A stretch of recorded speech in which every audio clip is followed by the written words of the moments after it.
That is your right. Yes. My As right this week's host. and my responsibility. All right, hello everybody. Welcome to another live recording of Tapcaf Transmissions, which is our Star Wars podcast. For those of you who are new, who have never tuned in for a Tapcaf episode before, basically, what we do is we just record the episode live like a podcast. That means I'm not usually responding to questions or donations or anything, so keep that in mind. If you do feel like donating, I'll try to acknowledge you in the chat, but don't expect a whole lot more than that. If you haven't listened to Tapcaf Transitions before, make sure you turn the notifications on my channel so you get live streams, and you can also go to Tapcaf Transmissions on your favorite podcast player, iTunes, Spotify, what have you. Corey, are you ready to go? Good to go?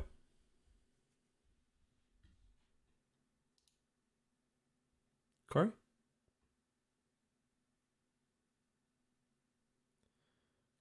I think Corey died, maybe? Or he's muted himself? All right, we're going to get started in just a second. My co-host just disappeared, so I'm just waiting for him to come back.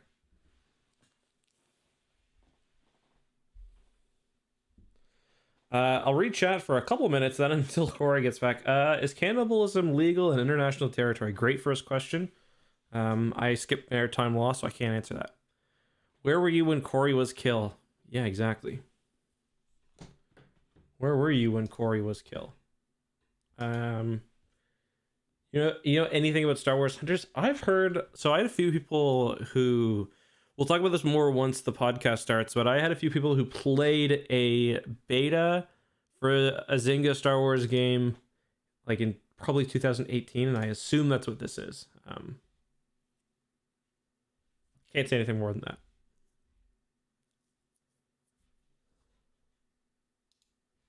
Let me just disconnect and reconnect.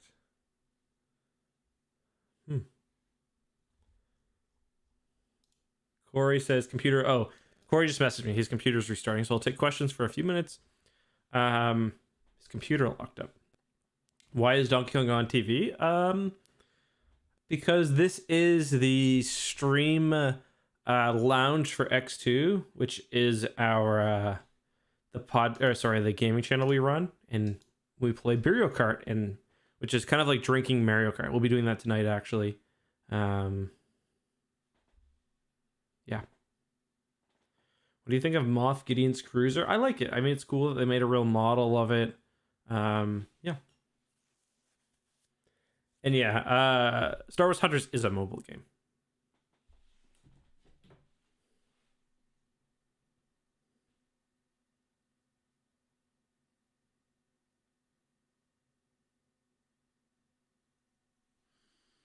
Is the Gonk Droid useful? Yeah, the Gonk Droid is the Gonk Droid's what's powering the TV. You can get a better look at him over there. Gotta get the Christmas decorations down soon. I actually have the I've got the non-Christmas version, but I just haven't put it up yet. I like the Christmas one.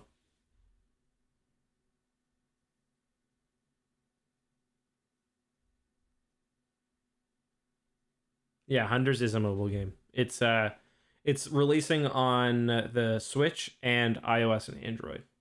So yeah. Would you like a Thrawn TV show? I mean, Thrawn as a villain for a TV show would be really nice. I don't think you can do it any other way. So again, guys, sorry for the delayed start. We will be starting in just a few minutes here. Sorry. Oh, there's Corey. Okay. Let's restart the Audacity recording. Yeah. Okay. My computer just like completely locked up, and then it was like, "Oh, you're doing something? Let's do a Windows update." Ugh. So yeah, it would do that when you're doing something. It's usually how it works. Okay, let me know when you've got Audacity. all right, I've got it open. Okay, let me just turn you up a little bit. I'll see if it's me. No, Yeah. you're not really that low. Just Okay. well, maybe a little bit. I don't know. No, you sound fine. All right. So, guys, just in case you're wondering what we're doing, we're just syncing our audio for the recording. All right, 3, 2, 1, go. And 3, 2, 1. Okay. All right, let's just get started. Because we've got about an hour and a half, so let's get All right. started. I might have been using the wrong mic on Discord when it restarted, so You do sound better it sound now. different. Okay. All right. Hello, everyone. Welcome to another episode of Tapcaf Transmissions, the only Star Wars podcast there is. Today, we are returning to the, I almost said Dark Empire, wrong color, the Crimson Empire comic series, and talking Star Wars news. And Is dark a color? no, it's not. You're right. Thanks for interrupting my intro. I struggle enough as it is, but Look, talking Star Wars news and Corey, I swear to God, in Crimson Empire 2, I don't even remember what's the subtitle of this one? Council of Blood? Council of Blood. I think you needed to read it like that, or else it doesn't work. That sounds like the nerdiest monster truck rally ever. Just the word council. But anyway, we're talking about Council of Blood, taking your guys' questions as usual. But before we begin, just a reminder, if you are watching on YouTube or if you just catch Tapcaf randomly, you can also find us on all of your favorite podcasting platforms, Spotify, iTunes, through Smoke Signal, just to make sure you leave a nice 5-star review because it really makes it all worth it for us. With that being said, how are you doing, Corey? I was doing okay before my computer decided it didn't want to work properly. So there's that. What happened? Do you want to talk about it? I'm not sure. They just like completely locked up, and then I was like, "Oh, this happens sometimes. It'll be fine." But then it was like, "No, I'm not going to be fine." So Yeah. that's very confusing. Which means right now I'm technically not recording because OBS wasn't picking things up properly afterwards. It decided to reset a bunch of settings. So I just want to thank Windows Update for really getting it done today. Very special. Do you want to take a second to get your recording ready? It's recording again now. So for those watching let's just restart. I'll do a new intro because. Well, are you just upset that yours didn't work? I mean, mine worked fine. But let's just restart. No, I mean your ability to say the intro. Like I feel like I'm letting you off easy here if we just go with that. Well, I just stopped the recording, so. Okay. Well. Sorry, guys. We're having some technical difficulties today. All right. Do you want to do 3, 2, 1, go, and then just go? Did you stop the Audacity recording? Yeah, I stopped the Audacity recording. Okay. Excellent. Sure. Okay. Okay. 3, 2, 1, go. All right.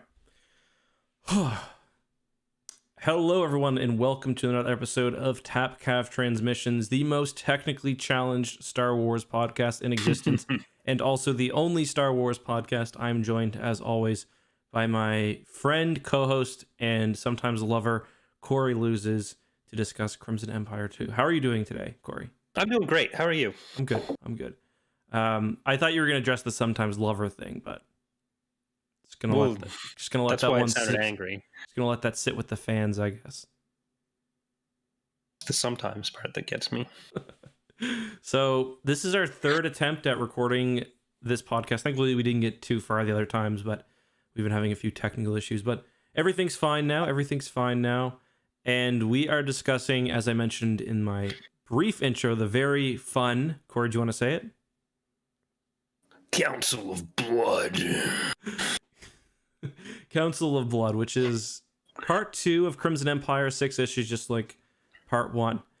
Before we jump into that, though, should we take a few seconds to talk about some Star Wars news of the week? Anything that you thought was special in your life that you want to mention, Corey? Did anything other than Hunters get announced? Did I forget something? Is a Zynga free-to-play iOS game not good enough for you? See, I figured we'd be on the same page with this. I've seen some people excited about this, but like I don't No. I don't know. Is it Switch or is it phone? What was It's Switch and iOS and Android. Yeah. Okay, so at least the iOS and Android part means maybe some people will get to play it. I don't know about you. I've tried to use Nintendo Switch Online sometimes. Oh, it's awful. Maybe it's my Wi-Fi, but like You It's can't get through terrible. a single race on Mario Kart. And I have good internet. I've had the internet in places where like it was like right next to the router. It's like no, there's no option to plug it in to No. hardwire. Like I don't see what you're going to be doing with it. But we do know it's set between episode 6 and 7, and there's someone with a lightsaber. So Yeah, she looked like that's kind of like a exciting. Night Sister, didn't she? Yeah. Nintendo is just straight up idiotic when it comes to like pretty much everything. Like they're lucky their first party games are good because like their internet services are literally a decade behind Xbox Live. Like when you go to play Smash, you have to wait. Like, have you ever tried to play Smash on Nintendo Online? I have not. You have to wait like in a line, like a literal line to play up next. It's just like it's bizarrely bad. So, and I mean this recent Nintendo Direct was pretty shitty as well. So just like Nintendo doesn't do, they do a lot that's really bad, but we'll save that for our Nintendo podcast, I guess. Is that what we're going to be doing after? Because we were saying we do Victory's Price, and then we do something non-Star Wars for a week. Are we just going to do like the Nintendo cast or something? Get Charlie on again and let him talk about the Zelda randomizer that he loves? No, I don't think we can do that. The channel can't survive that few views. Yeah, the two Zelda streams almost killed X2, so I don't think we need to kill the lore channel as well. Charlie messaged me in the morning. He's like, "Pretty epic," and I checked it. It was not. But Yeah. the man likes what he likes. I can't complain. I'm just trying to think. Any other Star Wars news really this week? I don't think so. No, it's been pretty quiet, to be honest.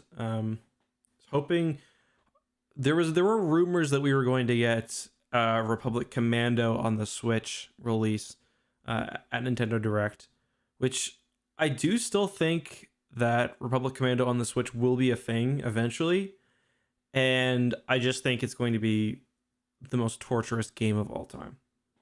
Like just terrible to play, and I don't know. Have you ever tried playing like any sort of shooter on the Switch? I don't think I have actually. No. Yeah, well, I guess I'm just not a fan of Republic Commando generally. Have you played the game? Was it a couple years ago? Wasn't it? Republic Commando? Yeah, I think in like 2017 I did a full playthrough. What were your thoughts? Because I am pretty vocally anti-Republic Commando. The story is okay for the 4 hours that it exists, and the like the HUD and stuff is cool, and the environment is cool. But like, what do you think of the game? I guess I enjoy it. Like I understand the problems you have with it, and I have some similar problems with it, but I still think it was at least decent. And like there are a few frustrating parts, but outside of those specific parts, I enjoy it because I feel like my opinion on Battlefront 2, the original Battlefront 2, is more similar to your opinion on Republic Commando. It's like I always liked Republic Commando, and I liked it before I was a Star Wars. Or me and my cousin would play it before. At least he was never a Star Wars fan. I'm trying to remember the exact timeline on stuff, but so I think I was a Star Wars fan before it came out. But like, I think it's something that I would take to people who were not Star Wars fans. I'm like, this is a fun game at the time. Whereas Battlefront 2, like I enjoyed Battlefront 1, and I had some friends who enjoyed Battlefront 1, but Battlefront 2 is just like, okay, this isn't that great. Okay. I understand where you're coming from, the Battlefront 2 thing. We'll have to do a Battlefront 2 episode at some point where we play through the campaign and report back. The Battlefront 2 campaign's longer. We could do a co-op as well. Yeah, that's true. That could be a thing. That's true. Then it's actually a lot more tolerable in multiplayer because or in co-op, because part of it is just like the AI in that game is absolute trash. And I don't know, when you're comparing it against even other FPSs that came out at the same time, I don't know. Yeah, I mean, but that was also true of Battlefront 1. It's like, yeah. And I mean, there's also some maps. That game's like so poorly balanced. Like I remember the Kashyyyk map. It's like impossible for, I think, the attacking side to win. I can't remember, but yeah. Well, like the Battlefront 2 thing for me, it's like, yeah, it's the sequel. It came out. and it's one of the clearest examples of like rushing a game out the door to have a movie tie-in that I've kind of ever seen. Like none of the stuff that got added for it was anything that I enjoyed. Mm-hmm. And especially like the over-reliance on heroes was something that I've always disliked in every Battlefront Mm-hmm. that has come out since, and that was really added in Battlefront 2, because there were heroes in Battlefront 1, but I never found them to be quite as big a problem as they were in the original Battlefront 2 and new Battlefront 2. And yeah, I don't know. Yeah, no, I totally understand. Yeah, it is one of those games that was just like tremendously rushed out, and it ends up just being like Battlefront 1.5. Yeah. But let's talk about Crimson Empire. Yeah, I think both you and I kind of feel the same way about Crimson Empire too. Like we both like number one. I don't want to speak for you, but I don't think either of us are huge comic book guys. But one is at least fairly enjoyable because it tells a pretty straightforward story. Revenge plot, involves some cool time period you don't often see in comics. But Crimson Empire 2 is just not that good. Yeah. There are elements of it that I liked, but it's kind of hard to tell what the actual story going on here is. Because like there's a few of them going on. It's like the hunt for Kirkanos, the assassination of the council members, but none of it really actually ends up going anywhere that it really wasn't at the end of Crimson Empire 1. Like I kind of like some of the political intrigue, but even that ends up being kind of like surface level and shallow, and none of the characters really stand out. Yeah, I mean, I kind of felt about the political intrigue, like it ended up just being kind of messy as well. Like there's like a Hutt faction, there's the Black Suns, there's the New Republic, and there's the Imperial Remnant, and there's just like kind of characters moving back and forth between the various factions, especially like the Hutts and the Black Sun, and there's New Republic agents going everywhere, and Kirkanos is he's doing his own thing, and I just felt it wasn't hard to follow what was going on, but it was like they're not really committing to anything. So what was the council trying to accomplish? They start off by saying, "Oh, I think we should stick to Karnor's plan." And the other people are like, "Oh, I think we shouldn't." But we don't know what they're doing, and we don't know what they're trying to accomplish. Like they don't actually try to do anything other than maybe not die because they're all getting assassinated. But even that, they don't really put any effort towards actually not dying. They just say, "Hey, maybe we should get better guards." Yeah, and maybe we should make this guy a puppet master and then do nothing when he actually asserts power. Yeah, like, well, he asserts power because he's got Nomenor behind him. Yeah, and Nomenor, who we know infiltrated galactic society, and this being what he's referring to when he's talking about that, as in hiding in the shadows and speaking with like definite evil guy vibes, wearing a hood and dark armor. It's really like, focusing on those S's. He's not the most effective spy I've ever seen. No. Yeah, it's cool that he's in there, and for those who don't know, Nomenor is basically he's like the first Yuuzhan Vong you really meet, although you don't realize at the beginning that he's a Yuuzhan Vong agent because he's sort of like a provocateur. What are the two planets? Is it Destril? No, it's what are the two planets in Vector Prime that he's Ramamul and also, yeah. So he's basically trying to create instability wherever he can, and we also know that he's kind of like an advanced Yuuzhan Vong force, so the rest of the fleet shows up later, but he's been in the galaxy for some time now. This is like pretty much a decade before the events of New Jedi Order. So he's, I guess, just trying to destabilize the Imperial Remnant however possible.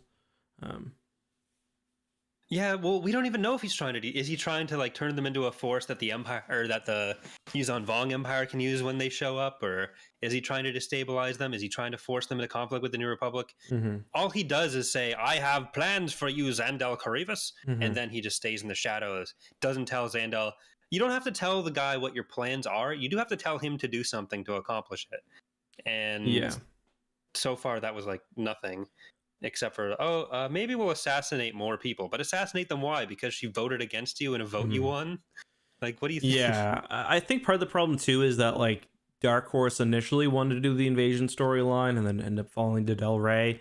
So Yeah, like I'm pretty sure based on what I've read that they knew, the writers who were making Crimson Empire 2 knew that Nomenor was some invader, some force from I think even outside the galaxy, but like beyond that kind of basic idea, which we also see a little bit in like the Thrawn duology, the idea that there are these kind of forces at play. I don't think that there was kind of more that was known other than that. yeah. It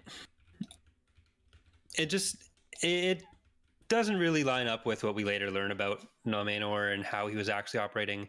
You can make it. It doesn't like not fit in with it. It No, can be agreed. something that he's doing, but it's not what you'd expect if you're looking at like, the backstory of Nomenor in the galaxy, especially when like he's supposed to be kind of infiltrating high society, kind of is the way he puts it, and infiltrating their culture, living amongst the infidels is what he's always talking about. As he's wearing like robotic armor. Yeah, and he's not doing any of that here. He's just hiding in Sandal Crevis's bathroom like or something. closet.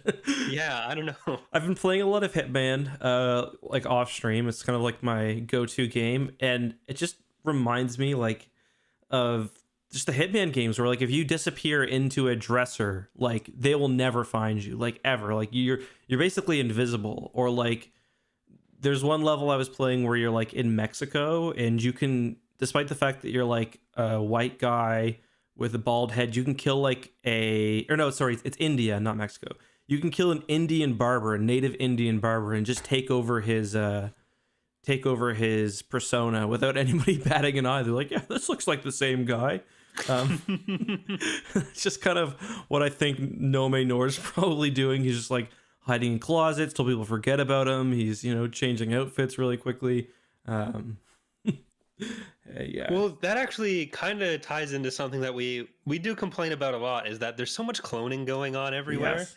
And it is literally the same guy, but there's like clones of Xandal Karivis, there's clones of Fina D'Asta, there's because the Black Sun, which the representative for the Black Sun that we get in the comics is it's Marlon Brando. And he's got some Sparty cloning cylinders, because why not? Yeah. And it's so Grappa the Hutt is trying to basically clone the Imperial ruling council so he can just control the Imperial ruling council. So yeah. I mean, I think someone just wanted the opportunity to write RT, and I mean, I have noticed that these comics have been making, I don't want to say like token references to like other works, but it is kind of nice because they definitely do go out of their way to like, tie into other stuff, especially like the Thrawn trilogy. Yeah. Because this one kind of came out in 98, I think. Yeah. So, yeah, I mean, it's kind of nice that it's like they got a Marauder cruiser at one point. Yeah. Even though there's the guy who's like clearly intended to be Pelion, and they call him Admiral in one scene. The next time he shows up, they call him General. Yeah. But we do know at this point that Pelion was already with Pterodok, so that's his brother. His brothers, I guess, because there's an Admiral and a General, so it's probably clones of Pelion. Breaking that story now, but I think Randy Stradley said like, "Oh, it's up to the reader to decide if that's Pelion." I was like, "No, it's not fucking Pelion. You just wanted to throw him in." Yeah. And then you were told it couldn't be. It's clearly Pelion. Somebody also pointed out in the chat that the Marauder is massively miscaled because we see it park inside of a I think is it a Carrack, I think, at one point. Yeah. But yeah, there's a bit in this comic that kind of contradicts like the Callista trilogy stuff. Like, for one, the Pelion bit, kind of the state of the Empire, I think, is a little different. Although nothing huge there. But there's also the fact that like this Imperial Council is doing a lot of things that like Dala gets credit for doing later. Like it's got aliens on the council. There's a woman on the council. To be fair, none of the humans are happy that the aliens are there, but they desperately needed a Spearmaster. Yeah, it's like So that's why we get Spearmaster Chunk.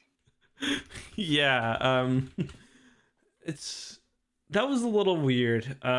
It I think part of that issue too is like these comics are really weird in scale. Where it's like this is supposed to be like one of the main Imperial Remnant factions, and it's like, yeah, we can't do anything because our fleet is looking for Kurkanos. Like the entire fleet is now looking for Kurkanos across the galaxy. It does try to pin it as like, oh, this is the point where it's a stalemate between the rebels and the Empire. It's like we've had that stalemate for 10 years in other works. And the thing that's really going to tip the balance here is that we're so busy fighting each other. Now the Hutts and the Black Sun are going to come in and start attacking our stuff. It's like this Marauder cruiser is huge. Yeah, I think they would have done better if they had really focused on this being a smaller Imperial group.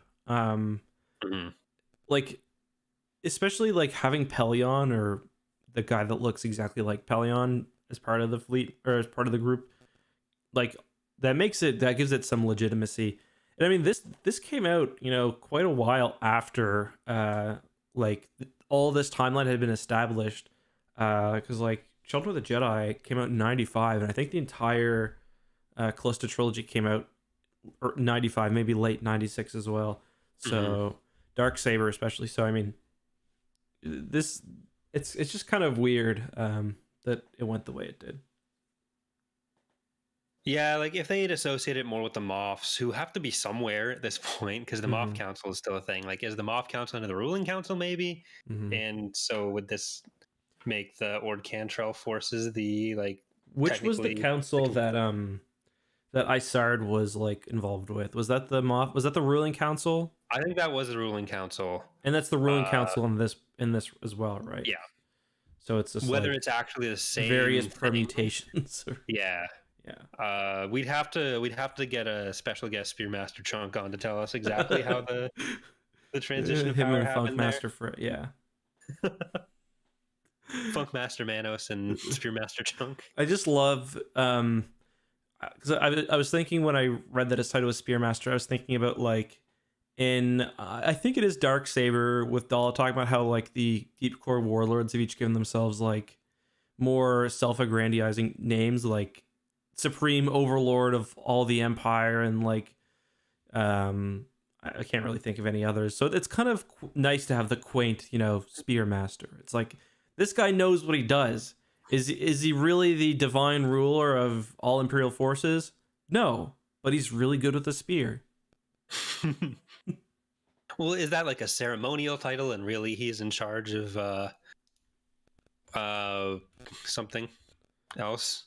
Or did they just had they gone so far down in the Empire's armaments that have been just destroyed that all they have left is the spears? So they needed a representation of the Whippids who controlled the spears to be on the council. Supreme Master of Sanitation.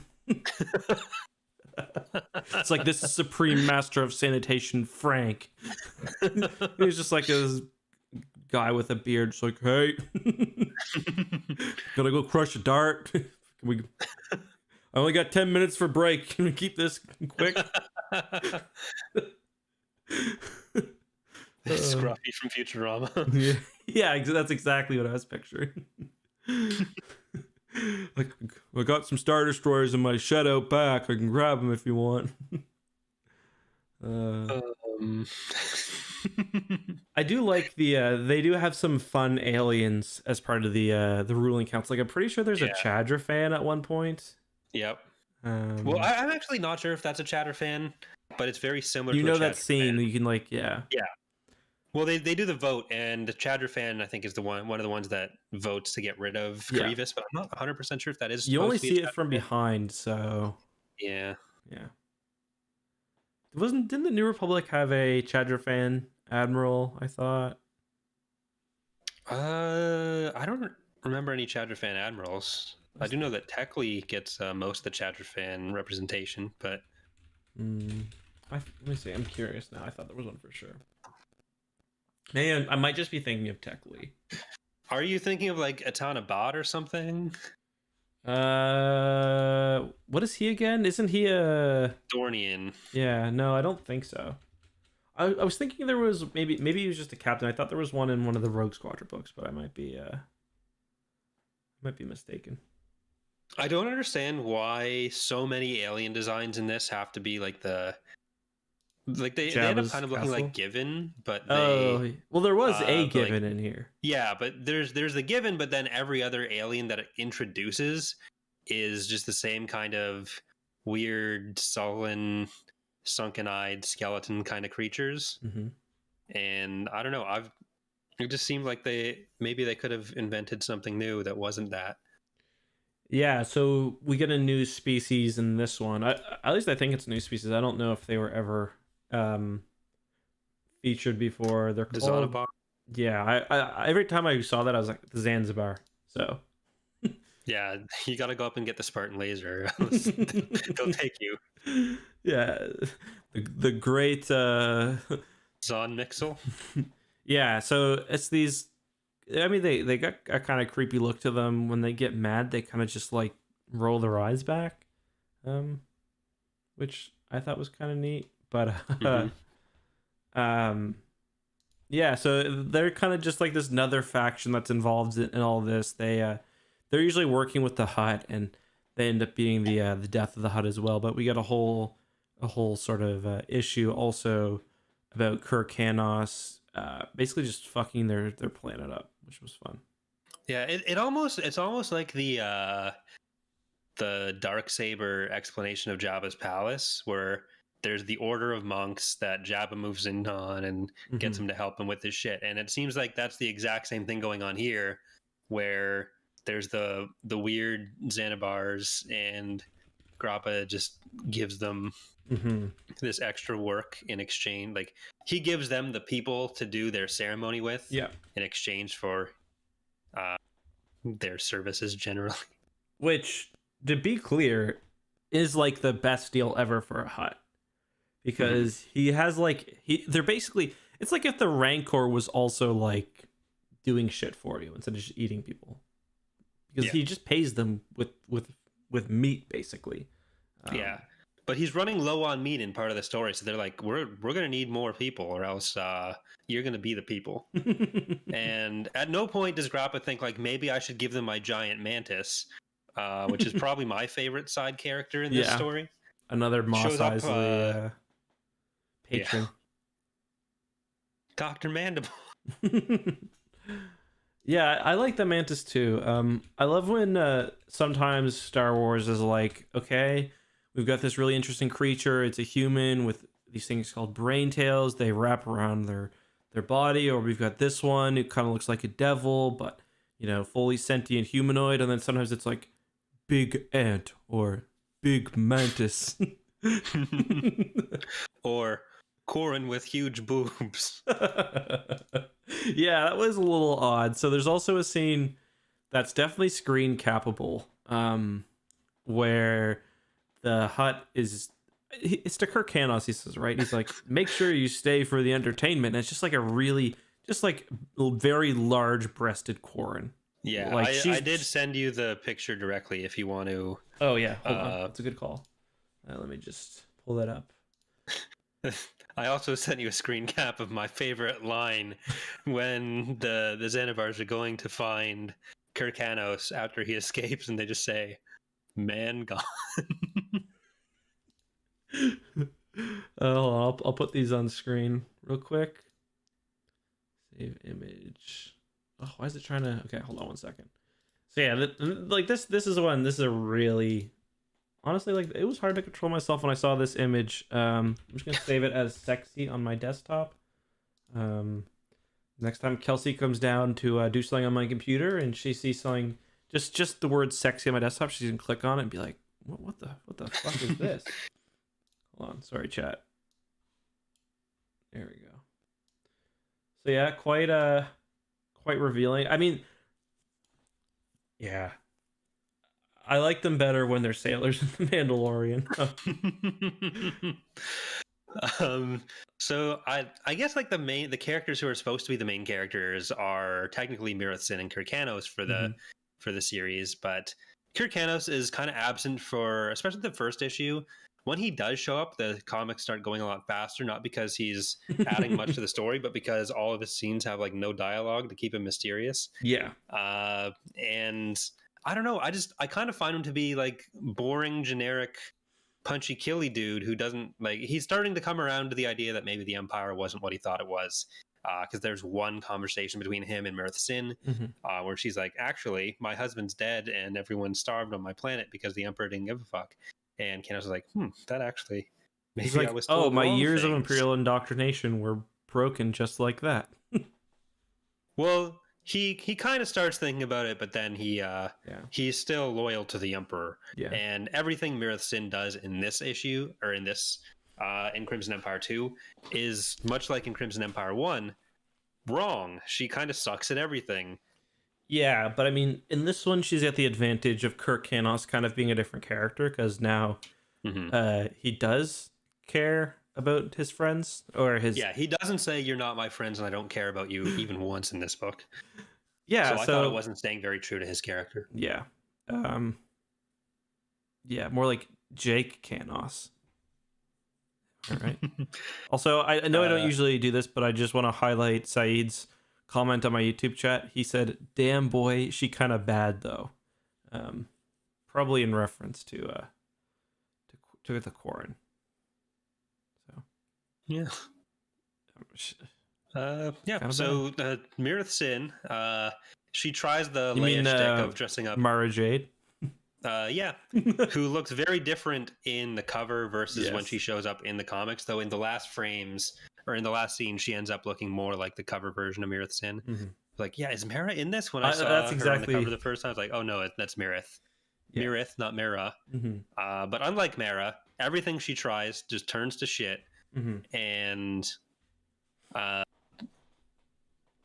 Kanos was going to kill Fina Dasta, who was apparently an old friend and had been cloned and put on the ruling council. Yeah. Because Kanos wants to kill the entire ruling council. So she's like, you owe me after killing my friend for the last one when I asked you to leave Karnor alive. It's like, no, he doesn't owe you shit. Yeah, like there was no reason to keep Karnor alive. He wasn't going to tell you anything. Yeah. You know, like if this were Crimson Empire 1 Kyrkanos, he just would have said no and then just slaughtered her in front of her father. Pretty much.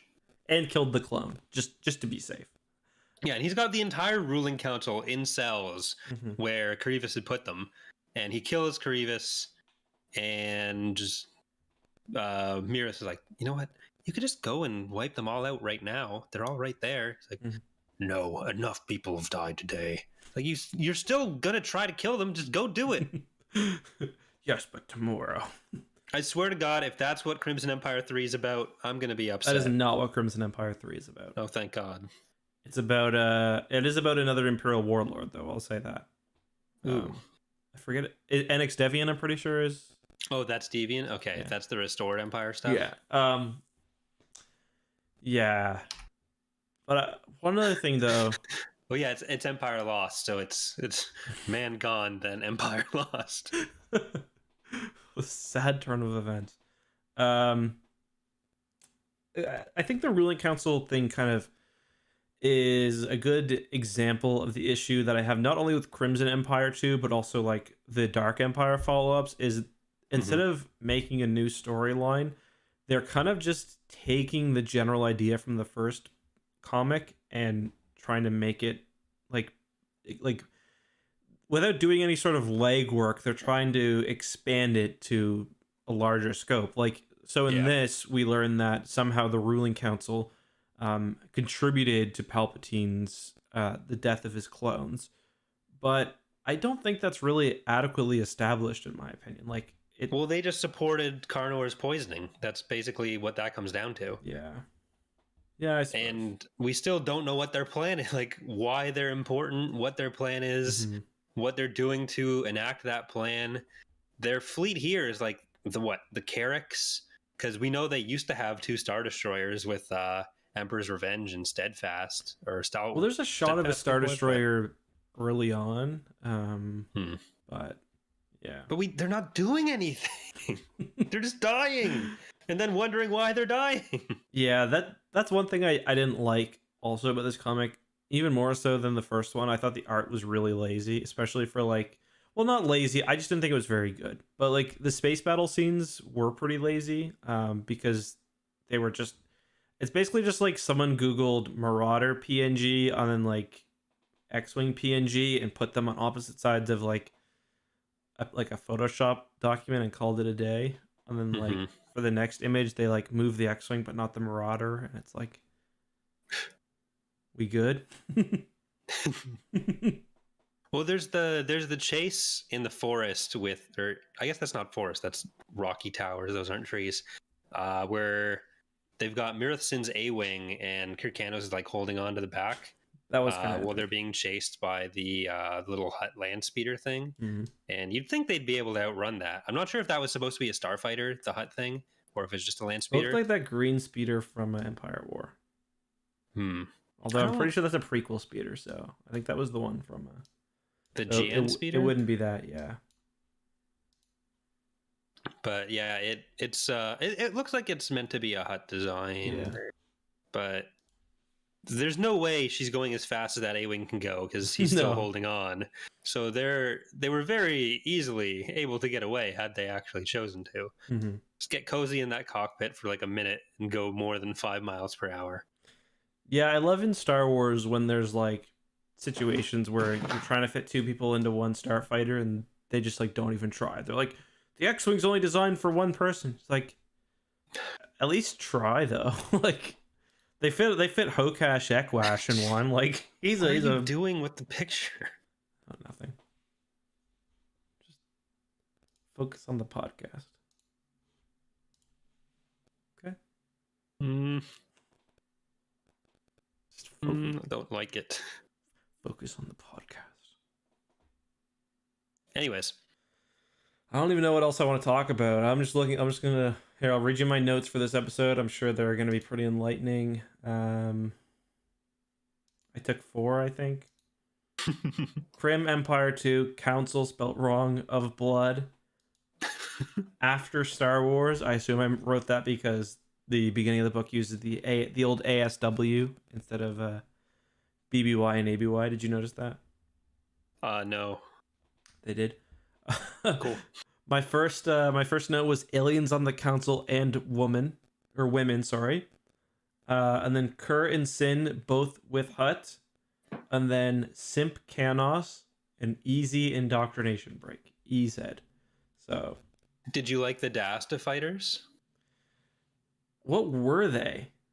They're fighters that belong to the Dastas. Not really. Did you? No. Are any of these guys in Thrawn's Revenge? Do you have the Emperor? Most of the ruling council is. Okay. If you load up the Crimson Empire GC, a lot of these people are in there. Mm-hmm. I don't think we have the cool yellow and red striped Marauder and all that stuff for the Dasta sector, but they have a whole sector that they control. That's why they're important. But named after them, or they're named after it.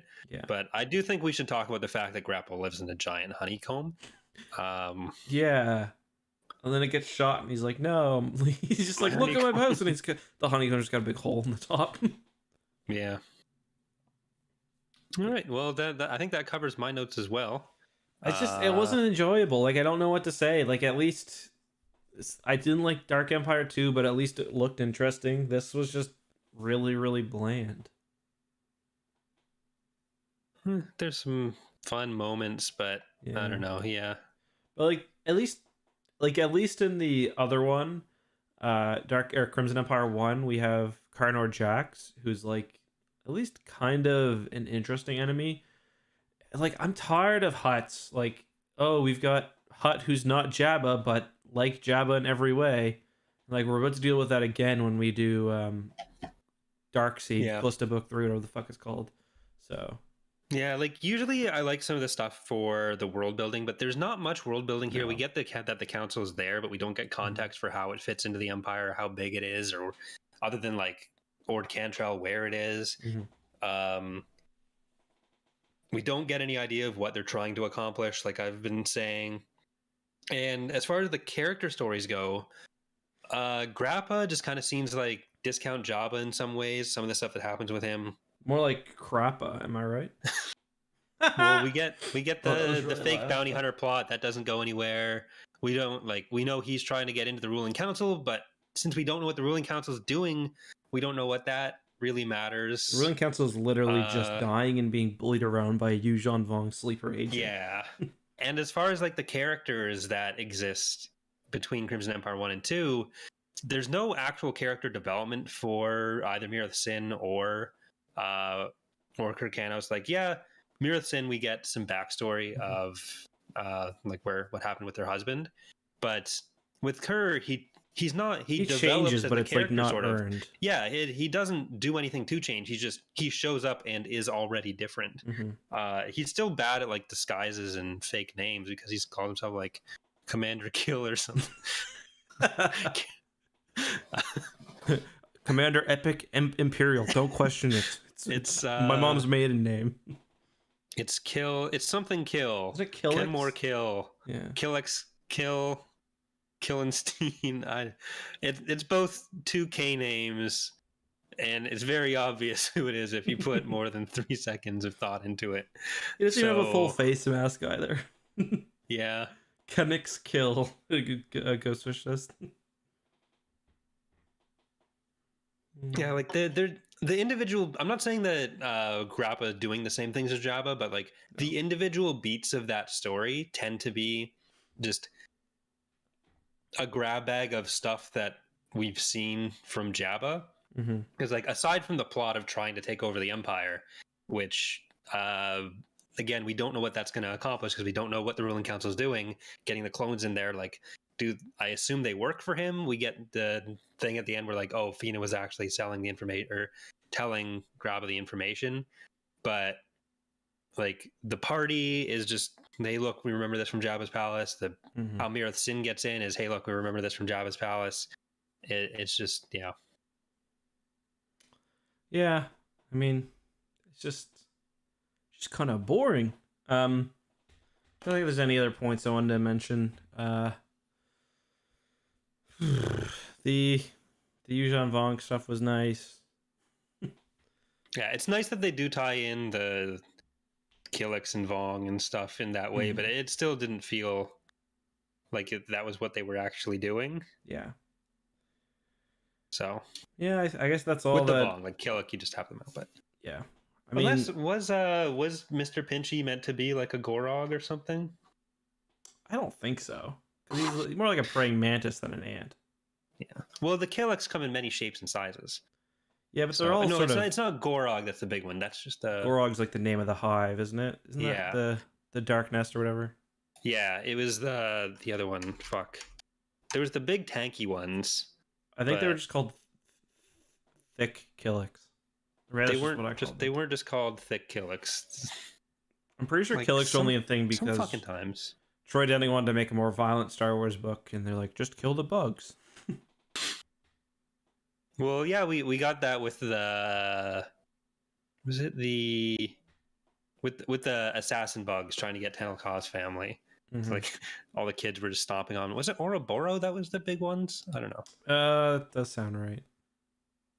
Well, I remember like when there's one bit where Luke like destroys one of the nest ships or whatever, and he goes on. It just like describes him just like eviscerating them. It's just like it's okay because they're just bugs, even though they're like obviously fully like sapient and like not just bugs. It's like yeah, I don't know. It reminds me of what's it called? What was I gonna say? Why am I forgetting the name of that movie? Starship Troopers? Yeah, Starship Troopers. I don't know. That's still in my mind, yeah. I think about that scene like almost every day where at the very end where like everyone's fully gone, like full Nazi, like wearing the Nazi trench coats and shit, and like they catch the giant bug, the brain bug or whatever, and they go, it's afraid, and it's just like quivering, and they're like, it's afraid, and it's just good shit.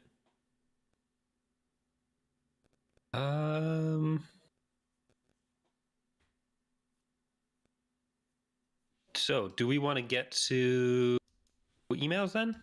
Yeah. I mean, do you want to give final thoughts? I think we both did. I think we kind of just did that there. Like, I don't want to be mean to it, but it's a lot of people like it. I get why you'd like it. Not for me. Yeah. Yeah. Let's. Looks like we've got a lot of questions actually. Do you want to start? Should we start with Joel's?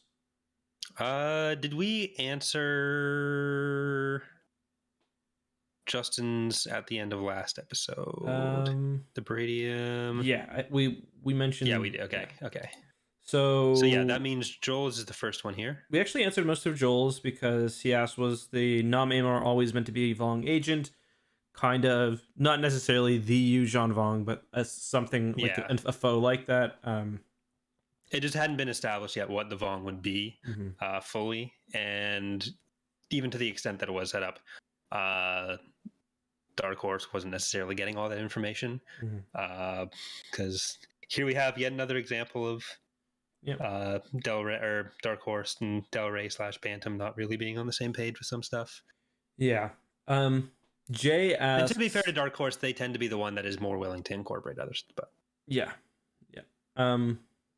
Sorry. I think Jay is next. He asks, are there other clone commando squads? Yeah, there are a bunch of other ones. There's that one in Dark Lord Rise of Darth Vader. I forget what they're called. The ones who don't do Order 66. But yeah, there are. Yeah, there's Delta Squad, Omega Squad. Omega Squad is the one that we get a bit more of in the Repcom books. So yeah, there'd be a huge variety of Republic Commandos. Yeah, I can't remember the name of the one, but yeah, there are many. We have one from Tristan who says, oh, he's asking, this is an interesting question. The one about Karen Travis's depiction of the Mandalorians. He says, I noticed in my reading of the first few books of Legacy of the Force that the mix between authors seems a bit hectic. I think we've sort of talked about that. And you definitely can't tell which author's reading one, because if it is Karen Travis, it'll be Mando stuff. If it's Troy Denning, it'll be what's her name? The Twi'lek, Lomi Plo? Is it Lomi Plo or the Twi'lek? Yeah. Yeah, right. Lomi Plo is the Dark Jedi who joins the Darkness as well. Right. So his question is whether you think Karen Travis sort of overemphasizes the role Mandalorians play in the Star Wars universe. I'm pretty sure most EU fans would say that, yeah, she does. Yeah.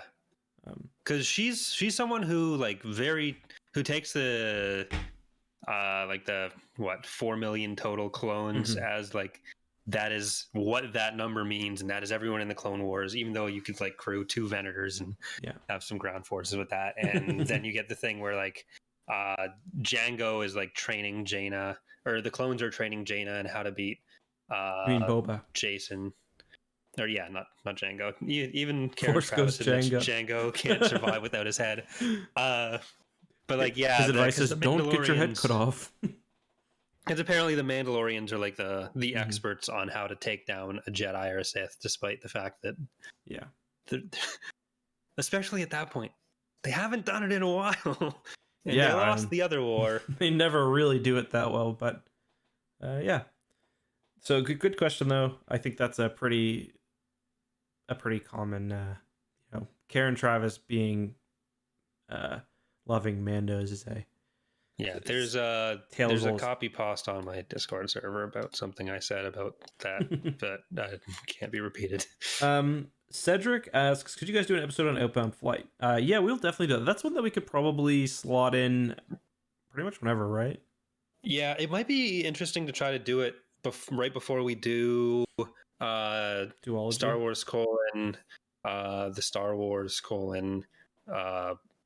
Chiss Adventures : Thrawn : Chaos Rising : Book 3 : Book 2 : A New Hope : Ascendancy's Honor, or whatever it's called. Right. Are we gonna do Outbound Flight and what's the other one, the follow-up to it? Well, the Survivor's Quest is technically a follow-up, but I think Survivor's Quest was written before Outbound Flight, actually. Okay. But Well, we yeah, could probably they're technically a reverse duology. because Survivor's Quest is like when Luke and Mara go to like, isn't that when when Luke goes to the crash place? Yeah, that's why. Yeah, Luke and Mara go to the crash. They meet some fells. Yeah, I think, is it Shaq in that one? I cannot remember. I don't remember. It's been ages since I've read that one. And there's I think Orc 7's there. There's the Droideka, the Vigari show up again. Don't they also fight a Droideka in the duology? Or is that... Maybe it's not a Droideka. Maybe it's just a droid. Because I remember when they're in like Thrawn's cloning chamber, they fight something. Like some droid almost kills them. Remember when Luke almost like drowns? Yeah, I think that was just a droid. Yeah, they drowned Thrawn. That wasn't very epic. Mm-hmm. No, it wasn't. They were like, way goes, boys. The next question comes from Gaming Central, who asks, could the High Republic series lead to a canonized Plagueis book and even a movie or Disney Plus exclusive show? Yeah, good. Probably something covering the same kind of thing as Plagueis did. I don't think it'll be like, if you mean like canonizing Darth Plagueis the novel as it is, that wouldn't really work out, I don't think. But we do know that the Acolyte show is going to be closing out the era, and it's going to be probably around that time. It may be little Plagueis. Yeah, we might get some Plagueis in that, or maybe afterwards, but I wouldn't doubt that at some point we might see a live action Plagueis of some kind. No, me neither. I think it's because like eventually they're going to want to somehow make the High Republic, I think, tie into like the rest of the lore, right? Whether it ends up being explicitly part of the project or if it's something that follows up. But yeah, exactly. I'm not saying there will be like a crossover event or anything like that, but you need to have what's going on in the High Republic impact the rest of the story. Mm-hmm. And I do think that the Nil or the Nihil are not the final villains. I think they're probably not even like the mid-tier villains of the High Republic. And we talked about this a bit, but my theory, I can't remember if you said this as well, but I think the Sith will probably be revealed, although not to the Republic, but they'll be revealed as maybe puppeteers at some point. Yeah, then we got to figure out how the Nihil get to the Nihil retreat in the unknown regions. I saw that on Reddit today, or Twitter maybe. Someone pointing that out. Sorcerers of Toon recanonized when? What if that turns out to be the big bad in High Republic and WandaVision or something? And WandaVision. Have you been watching that show? Last weekend, Dane and I actually watched every episode in the space of a few hours. I'm really enjoying it. I didn't expect much going in. Are you a Marvel guy? Kind of. Like, I've watched pretty much all the movies and I generally enjoy them, but I'm not like diehard Marvel fan or anything. I've never watched any of the shows. I thought the premise of WandaVision was pretty weird, but I think it's handled really well. So like, it's not kind of... It seems like they're trying to actually do something with it rather than having it just be kind of disposable action, which seems to be what they're saying that the Falcon and the Winter Soldier, whatever it's called, is going to be. So yeah, I mean, Marvel does a good job. Like, I'm not a fan of Marvel. I'm not a fan of Marvel, but I'm not like big into comic book movies anymore. Just I feel like they're not grounded anymore, which I've complained about this. I don't need to go into it here, but I do think I'm going to watch that show because the Marvel, they do a good job of getting people who aren't super hyped into Marvel, like their seats in their butts in the seats. Like, I saw Endgame on like the first maybe 2 or 3 weeks just because the hype was so high, and I'll probably do the same with WandaVision watch at some point. I mean, you got Disney Plus anyway. I wouldn't say WandaVision is especially grounded. Like, it's Scarlet Witch, and she's got the kind of the wackiest powers. But isn't she like telekinesis or something and like force fields and stuff? Yeah, she can do a lot of stuff. She's probably the strongest. She's basically the strongest, other than maybe like Captain Marvel or something. But what they're actually doing with the powers and what the show is addressing, I think is really good. Mm-hmm.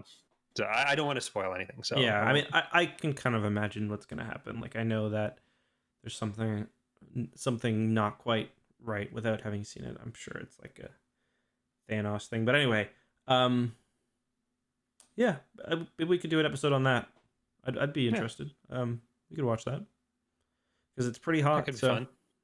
And the episodes are short, aren't they? They're about 30 minutes. Yeah. Because there's like 10 minutes of credits in each episode, so it'll take 7 to 10 minutes off, whatever the length it says is. But is it like a one season thing, like a, or are they I don't know if it'll be more than one season. I don't know how it's going to end, but it's going until what, March 5th? Okay, so like there's still a couple more episodes. Yeah. Does it do the Friday thing that Mando did? Yeah, I think it's like the same kind of 3 a.m. release date kind of thing. I will say, as somebody who's not like, will probably enjoy the show, but like not looking for spoilers or anything, I haven't been spoiled really. Like, I don't know if people are just being like, what do you think like hype around the show is right now? Like, it seems like there's a lot of people talking about it, but like, there's a lot of hype and there's a lot of people talking about it, but there's specific things you can spoil, but it's not a show about like big reveals necessarily. Like, there's some important elements to what's going on that you can spoil, but there's not like some Luke of that Skywalker. You can kind of figure out. It like there's definitely stuff going on, and there's definitely stuff you could find out that would possibly like impact what you're expecting to happen. But it's like some of the stuff that you find out is stuff that you can probably figure out early on as well. But so okay, well, maybe that can be something we can slot in. Maybe one episode, just talk about the season. So I think that we get to Aaron's one question from Aaron. next. You take the first one. He's asking because he's talking about how there's been a really positive fan reaction to Luke and The Mandalorian. He's wondering whether he thinks stories that take place between episodes 6 and 7, like I think probably the best example of that would be Star Wars Hunters, whether they should use recasted actors, new animated characters, or I will add also the deep fake Luke Skywalker style. What do you think? I feel like I wouldn't hate seeing them recast and done with some, if they want to do like a show or a movie in that period. Like, recasting doesn't bother me if they're doing it for that reason. Like, I was someone who would have been perfectly happy with Sebastian Stan, Luke Skywalker in The Mandalorian, and thought for like 2 seconds that's what we got. So did I. Yeah. But because like they already did it for Solo, I had no problem with it there. Like, people's mileage may vary on how much they like that with Solo and Lando, but like, I don't personally have a problem with it. If they want to do animated series like Rebel style or something, then that would be fine too. But I feel like those characters are already so established in live action that if you try to transition characters that you know from live action to animation, it can sometimes be a little bit more jarring, or it takes a bit longer to warm up to those characters. Whereas going the opposite direction isn't usually as big of a problem. I do think it'll be a bit weird if we have, like a trio moment where it's like Carrie Fisher's daughter and Sebastian Stan and whoever for Han, maybe the Solo guy. that would be weird if it's supposed to be, But I think the best way. I don't think they're ever going to make a show between 6 and 7 where the 3 characters, the trio, are the focus. But I think that we might see them appear. Yeah, I think it'll mostly be books. Yeah. I think we've got a couple more questions left. Yep. We've got one from Jeff, who says, I'm currently rereading chronologically most of Legend of Imperial. I was wondering which source book should I read? I know the Dark Empire source book is pretty much essential, but what about the other ones? I mean, I don't think any of the source books are really essential. Especially like a lot of the source books ended up having the more important stuff incorporated. Like if we're talking about like the old West End game source books and like the old RPG source books, a lot of that important stuff ends up getting incorporated into like the Essential Atlas, the Essential Guide to Warfare, the Essential Character Guide, the Essential Guide of Droids, or whatever that book's called. So I don't think you really need to go into the old source books unless you really want to focus in on one specific thing. Like read Dark Empire if you want a lot more information about Palpatine specifically. Other than that, like there's not really a whole lot else. Yeah, like if you really want to do a deep dive on them, then they're still worth reading. There's a good amount of story stuff thrown in there, but yeah, a lot of it does get incorporated other places. Yeah, I think if you're gonna read one though, maybe like the Imperial source book. That one's really good. Yeah, the Rebel Alliance source book is a good one for general information on like and the setup of the Rebel Alliance. The actual Star Wars also source prequel, book so. too is good. Like the original one, like the Bill Slavicsek ones and the kind of the late 80 ones are interesting, but not from like you're gonna learn a lot. Just it's cool to see like, you know, oh, here's a reference to Coruscant before it really existed, or like here's where the Dreadnought Heavy Cruiser or the Victory Star Destroyer came from. Yeah. So like do keep in mind when you're reading these source books, a lot of them are pre-prequel, so before anyone knew what the Clone Wars really was or what the early Empire really was. So there's a good amount that gets retconned after that. And there's very little that gets entirely thrown out, but you get some references to things that just straight up don't make sense and did need some retconning. So just try to keep that in mind if you do go back and read some of those. I was always surprised they didn't do more with the I forget the name of it. What's that Imperial the Ubictorate?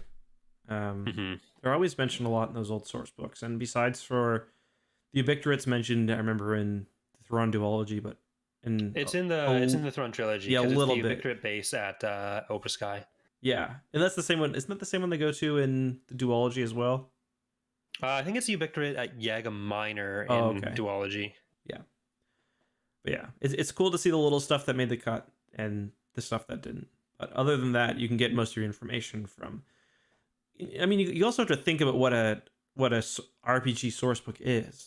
Like, it is meant to give lore, but it's also meant to help you play an RPG. So you're much better off. It's giving you context information to set up your own stories. Yeah. So so like they have different goals in novels. Something like the Essential Guide to Warfare, though, that's not an RPG source book. That's just a source book. Yeah, that's a revenue source for us. Yeah. But yeah, great question. I think we had one more. Yep, from Jacob.